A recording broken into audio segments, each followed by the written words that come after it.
News Corporation has a value of $41 billion, but its stock has plummeted since the 1st of July when the scandal broke. It has lost $6 billion in market value so far.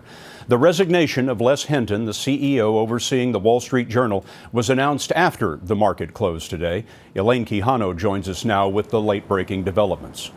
Scott, people wondered if the scandal overseas would head here. Well, today it finally did. Les Hinton was one of Rupert Murdoch's most loyal lieutenants, but in the end, his more than 50 years of service to Murdoch was not enough to save him. Hinton resigned Friday as head of Dow Jones and Co, which publishes the Wall Street Journal and is part of News Corporation's media empire. But it is not his tenure at Dow Jones that has drawn attention. No one has questioned the reporting of the Wall Street Journal.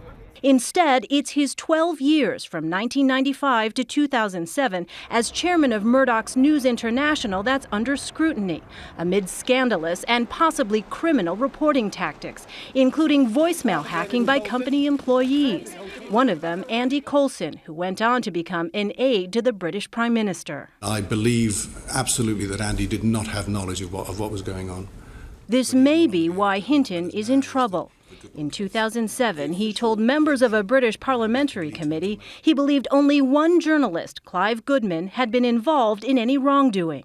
The police obviously carried out pretty thorough investigations, and the result of their investigation was the charge against Clive and against the private detective. Clive went to prison. The News of the World paid a substantial amount to charities nominated by Prince Harry and Prince William. Jeff Jarvis worked for Hinton and knows his management style. Les Hinton, I think, was also a very, very loyal executive. And in the end, he threw himself on the sword for Murdoch. Now, as Liz Palmer just reported, at least 9 journalists are being investigated. As for Les Hinton, in his resignation letter to Rupert Murdoch, he said he was ignorant of what happened, but felt he had to resign anyway. Thanks, Elaine.